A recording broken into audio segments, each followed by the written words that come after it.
Aula 34 do curso Desenvolvimento Orientado a Componentes com OML, título Desenvolvimento do Software, parte prática, etapa 7, com foco na definição das operações fornecidas. Muito bem, então continuamos trabalhando na etapa 7, especificamente na primeira subetapa, que é a especificação sintática das interfaces dos componentes, composta de duas tarefas, a definição de portos e definição de operações. A última prática nós focamos na definição de portos. Nesta aula trataremos a definição das operações. A definição de operações requeridas e fornecidas envolve essas três tarefas, e o nosso foco nesta aula prática vai ser o quê? A execução da tarefa 1, interfaces, definição das interfaces UML fornecidas dos componentes, para o nosso exemplo, nosso programa exemplo, que é o jogo Pentágono. As outras tarefas trataremos em práticas posteriores. Muito bem, então vamos para a tarefa 1 usando a nossa ferramenta de modelagem.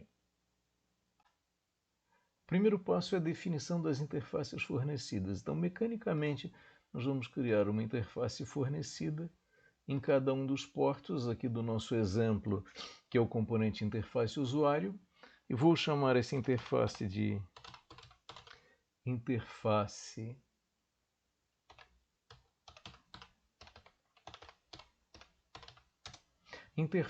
usuário lógica. O que eu quero dizer com isso? Olha, essa é a interface fornecida do componente usuário para o componente lógica. Então, fornecida pelo componente usuário, requerida pelo componente lógica. Vou fazer similar aqui no outro porto. Vamos chamar isso de interface usuário, interface usuário-servidor. Então aí está a interface fornecida do componente usuário para o componente servidor. Então esta interface aqui de cima para conexão com o componente interface servidor e esta aqui para conexão com o componente lógica do programa. Muito bem. Então, o primeiro passo é exatamente a criação mecânica dessas interfaces fornecidas.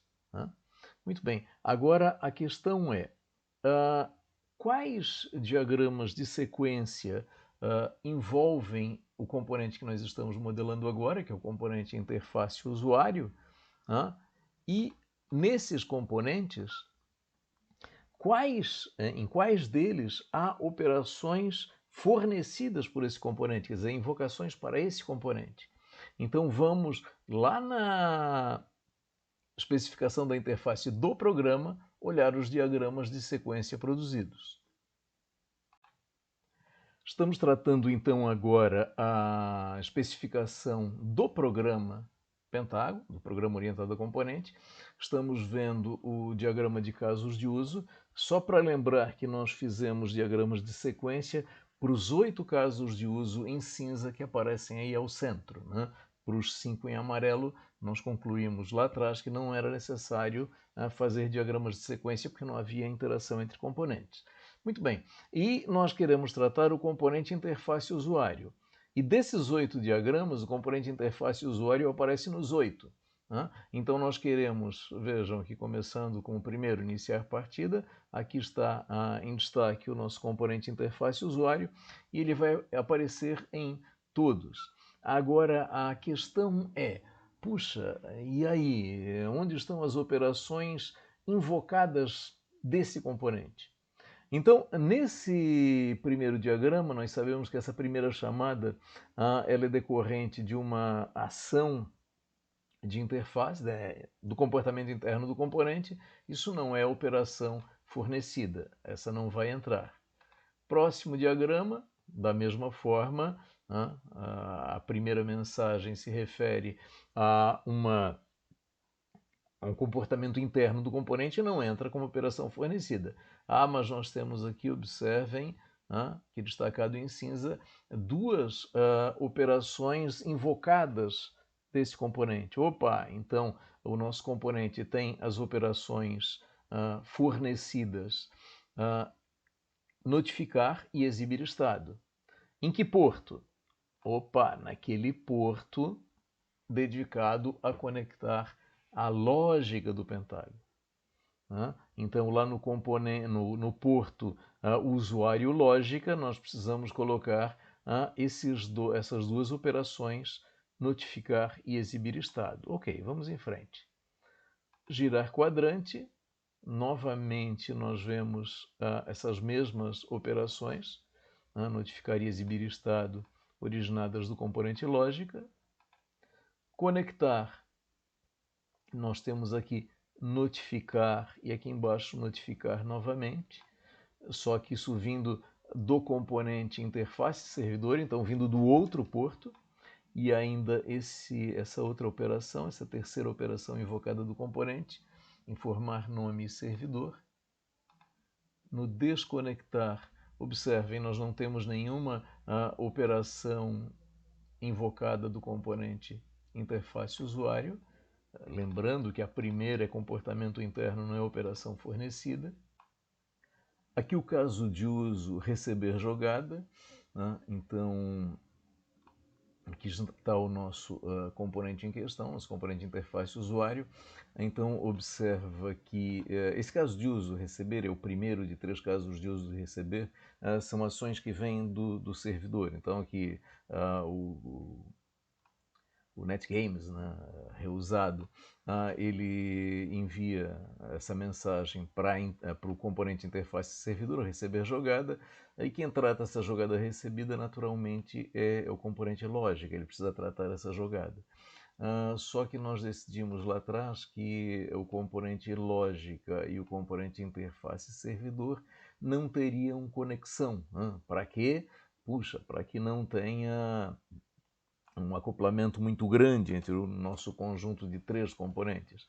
Então nós colocamos aqui o componente interface usuário, nosso componente em questão, intermediando essa mensagem de receber jogada.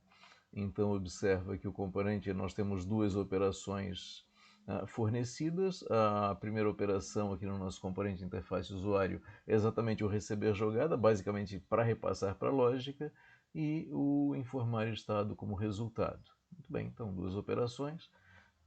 Passando agora para o receber determinação de início, novamente tem o componente interface usuário intermediando algo que vem do servidor e precisa chegar na lógica. Então, iniciar nova partida, basicamente repassando a invocação recebida para a lógica, e a operação exibir estado que já apareceu antes. E finalmente receber determinação de início, a intermediação aqui do encerrar partida para passar para a lógica, e operações que nós já havíamos visto antes, notificar e exibir estado. Então aí vimos todos os diagramas de sequência. Voltamos então para a especificação da interface do componente interface usuário, e depois de analisar os 8 diagramas de sequência e identificar as operações fornecidas por esse componente, nós precisamos preencher então essas operações aqui nas 2 interfaces que nós definimos. Bom, então trazendo de lá para cá, colocamos isso aqui no nosso diagrama de classes. Então, as 2 interfaces fornecidas aí estão com as operações identificadas. Bom, isso está completo? Não, isso não está completo. Por quê? Porque quando foram produzidos os diagramas de sequência, o foco era a identificação das operações, não o seu detalhamento. E agora nós precisamos detalhar as assinaturas, Por exemplo, aqui notificar. Notificar o quê? Nós sabemos que nós precisamos de um parâmetro do tipo string, com o conteúdo a ser notificado. Exibir estado. Puxa, nós precisamos do estado, de um parâmetro aqui que defina o estado da partida a ser apresentada ao usuário. Bom, então vamos fazer o seguinte, vamos dar um salto na modelagem e vamos voltar com essas operações detalhadas, com as assinaturas dessas operações detalhadas. As operações agora com as assinaturas completas. Então, notificar que aparece nesta interface com seu parâmetro mensagem do tipo string. Exibir estado, que precisa de um parâmetro estado. Esse parâmetro estado é do tipo estado pentágono. Estado pentágono é esta classe, né? Com seus atributos. O primeiro atributo, uma mensagem, quer dizer, a mensagem que é exibida na interface do usuário. O segundo atributo, um array 6x6 de inteiros, que são os valores do tabuleiro. Então, para cada posição do tabuleiro, a informação me diz se a posição está vazia, se está ocupada por um jogador ou se está ocupada pelo outro jogador. O terceiro atributo de estado pentágono, destaques setas, uma coleção de 8 valores booleanos, um valor para cada uma das 8 setas. Cada quadrante tem 2 setas para indicar o giro no sentido horário ou anti-horário. Então, essas setas elas ou aparecem todas sem destaque ou apenas uma destacada, indicando que aquela seta foi acionada para o giro do quadrante. Então, isso indica qual seta está destacada ou nenhuma. E, finalmente, o último atributo da classe estado pentágono, que define o tipo do estado, o atributo lance, do tipo lance, que está definido aqui nesta classe, que descreve o quê? O lance executado. Então, ele tem essa classe lance tem um primeiro atributo giro. True significa que o lance é um giro, false significa que é uma colocação de pedra.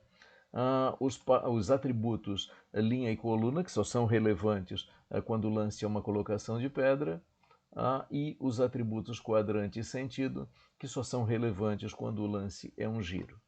Muito bem, olhando aqui para outra interface usuário-servidor. Ok. A segunda operação tem o retorno dados de conexão. Então, pede a informação de nome servidor, retorna dado de conexão. Dado de conexão está definido nesta classe, esse tipo. Aqui tem exatamente as duas informações necessárias, quer dizer, o nome do jogador local e o servidor onde deve ser feita a conexão, ambos atributos do tipo string. Muito bem, encerrar partida retorna booleano, receber jogada tem um parâmetro jogada, que nós já vimos, e finalmente iniciar nova partida tem parâmetros primitivos, nada a acrescentar. Então aí estão as nossas interfaces fornecidas do nosso componente interface usuário. Nenhuma interface fornecida vazia, quer dizer, ambas têm operações e as operações estão devidamente detalhadas. Bom, com essa apresentação encerramos a nossa aula 34. Então fizemos a identificação das interfaces fornecidas para este componente, o componente interface usuário. Precisamos fazer agora a mesma coisa para os outros dois componentes da nossa especificação.